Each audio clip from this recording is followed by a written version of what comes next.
Oh hey! Hello everybody, my name is Emily, I have the Studygram M50, and why don't we start off by addressing the elephant in the room?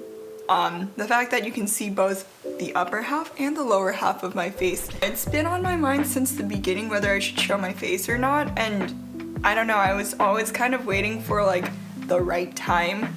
But of course we all know that the right time never really happens. I knew that I kind of wanted to show my face on camera because I feel like it gives me a lot more freedom to make the kind of content I want to make. And I was always kind of scared of the consequences that might arise from it, but like I did a little research. I hit up some Studygrams and bullet journalers and people in like this kind of community who have shown their face, and I asked them what their experience with it was like, and most of the time it was really positive, so that was really encouraging. I really hope that it stays the same for me. So yeah, why don't we move on to talking about the actual point of this video, which is rules that I follow as a successful Studygram. Alright, so number one, keep the focus on documenting my work. I always try to remember my initial purpose for starting this Instagram, which is seeing my Instagram as a sort of like diary or time capsule that allows me to document and look back upon my work. And I think that approach to Instagram as like a creative and a content creator is a lot more sustainable than trying to achieve perfection. And I think it's a lot easier on you like cognitively because it takes off a lot of pressure. A part of this involved not attaching my face to it, which was another one of my rules for a while, but ironic, I'm breaking it just today. And this was intentional because I wanted to establish early on with myself that focus is on my work, that I was doing this not primarily for like personal gain of like myself, but more for like sharing my artwork, if you could call that artwork. Aesthetic notes. I think you could call it artwork, but you know, I'm sure people will debate me. It reframes followers as like people who are just popping in to see where I am on my journey. But yeah, overall I feel like the focus of documenting my work combats perfection, and it keeps my account feeling more authentic to me, which leads me into the next point, which is embracing imperfection. Oftentimes I'll have like a little mistake like, oh, this picture's a little bit too yellow or a little bit too blue, it doesn't match my feed very well, or it's like, oh, it's two like red themed posts in a row. I try not to let those things bother me, especially if it's been up for a little while, because one, it would take so much more time and effort to correct those mistakes, and like I don't want to put in that kind of time as like a busy student. And two, again, diminishing returns, I don't think it matters that much in the grand scheme of things. I think that my work speaks louder than its imperfections. So yeah, have confidence in your work and put the focus on your work more so than on Instagram. You don't have to, it's just a suggestion, but like that's what I tell myself. Moving on to tip number 3. Number 3. Oh goodness. Do not delete posts. This is kind of related to the last two, I'm sure you can tell. I don't delete posts. It saves me a lot of work, and also I find it really gratifying to be able to scroll back and look through like my old posts and see how I've like changed as a creative. And yeah, I like the idea that someone could scroll all the way to the bottom and see that I started from the bottom, and I think that being able to see that progress is a lot more impressive than just being able to see the final result. Moving on to number 4. This can get a little more controversial, possibly, maybe not. Number 4 is refrain from doing FFF or SFS, and that stands for follow for follow, shout out for shout out. Typically a shout out is when you put somebody else's post or just like sharing something from someone else's account on your story and tagging them, and then they like reciprocate it.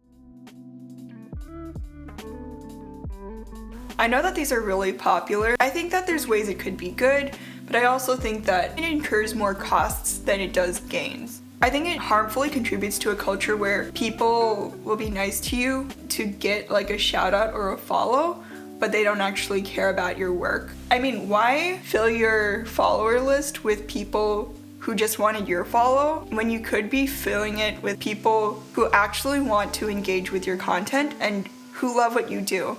I think it's so much more valuable to wait for those people who love what you do and love what you create.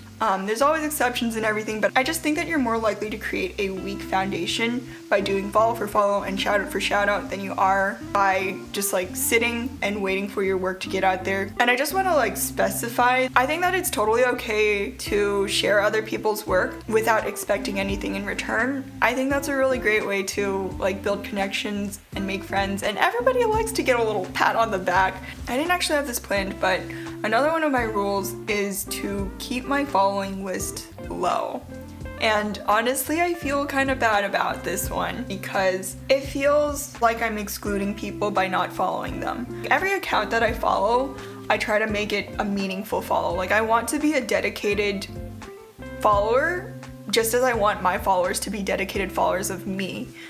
And I feel like the more people that you follow, the harder it is to be a dedicated follower. The list of people that I follow, I try to keep it below 200. Like, ideally it would be around 150. Why this number specifically? The theory of Dunbar's number holds that we can only really maintain about 150 connections at once. I used to not impose this limit on myself, and I think before I decided to implement this rule, about a couple months ago, I had around like 400, 500 accounts that I was following. I felt like I wasn't able to properly devote my time to the people I was following, and I started noticing how distant I felt from the people that I would scroll by when I like looked at my feed. I felt honestly guilty for not knowing who the people were or not like having a strong emotional connection. Now I sit around about 200 people that I follow. While that still feels a little bit overwhelming, it feels a lot better than it did at the number like 400 or 500. It does make me sad because I feel like everybody that I gave a follow deserves so much love, and I feel like so many people and so many accounts deserve so much love.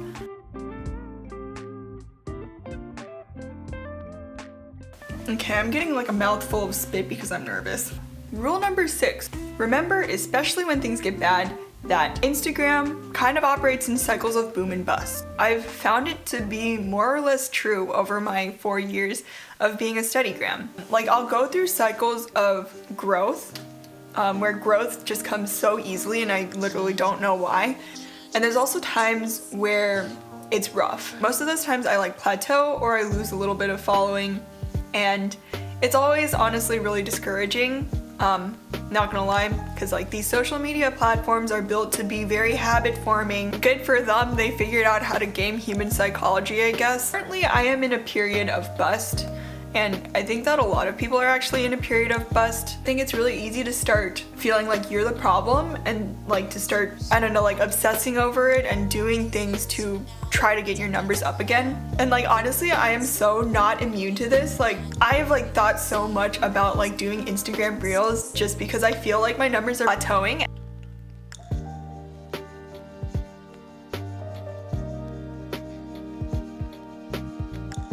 And it's always really irregular and unpredictable, but what I do find to be predictable is knowing that if I stick with it, I will emerge eventually.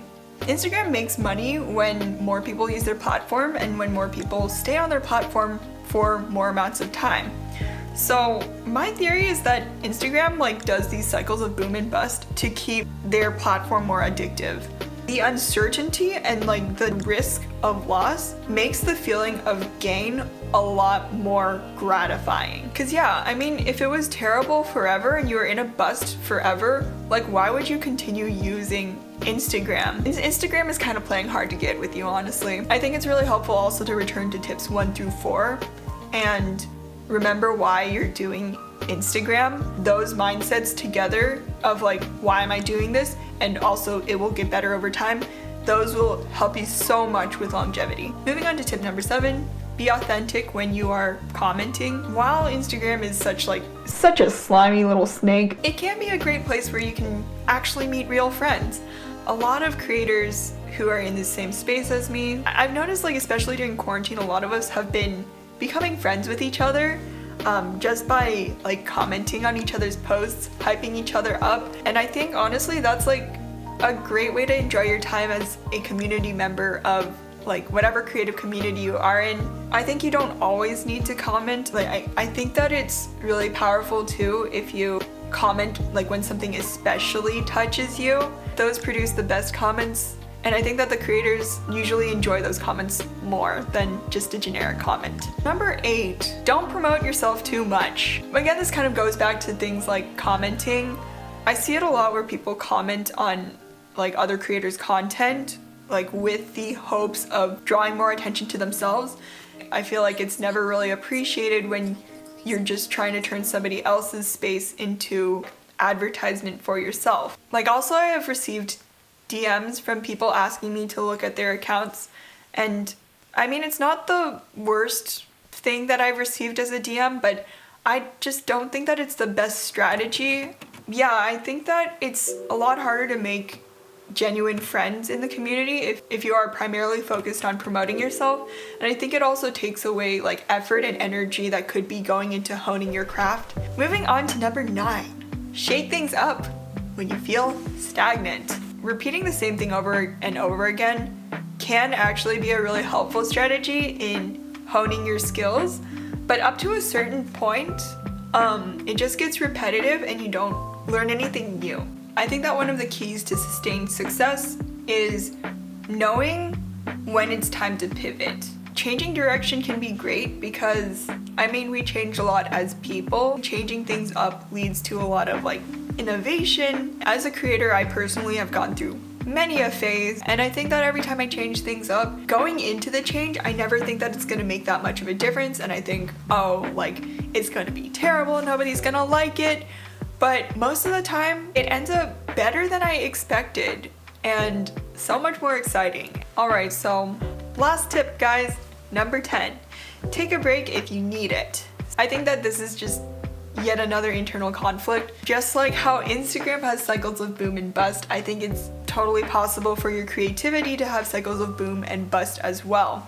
And it's really normal to burn out, especially when we live in a society that really encourages working to your limit and really applauds people who work past their limits. While it is so scary to step away, like I think that if your focus has always been on like improving your craft, you don't really need to fear so much. No matter what, if you're producing incredible work, it doesn't matter like whether you're like gaming the algorithm correctly in the long run. And also I think that it's important to realize that taking breaks is really productive as well. This was really hard for me to recognize as both like a creator and also as like a student and a person. In fact, I am taking a break right now. I felt really bad about it, but I posted about how I was like stepping back from Instagram a little bit and also like opened up a little bit about mental health and such. I found that a lot of people reacted really positively and they wanted me to take breaks and prioritize my mental health. I don't want to see it as like the most paramount thing that I got validation from everyone, but I do want to highlight it because I think that it just validates the idea that taking a break is supported.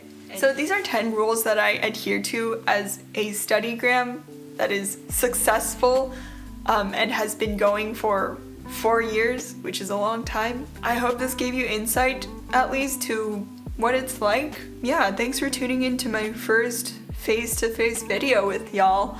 I really appreciate you guys having stayed around to listen to me sit on top of my soapbox and speak to all of y'all. I feel like I said a lot of things that could be agreed with or disagreed with, so I'm really curious to know what you guys think. Thanks for coming to my TED Talk. I will see you in the next video, whenever that is. Peace.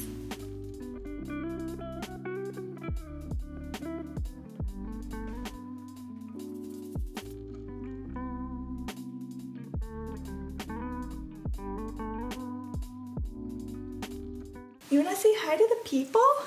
You wanna say hi to the people? Hi.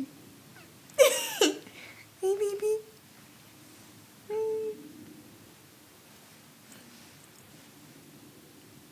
I don't think he wants to say hi to the people anymore.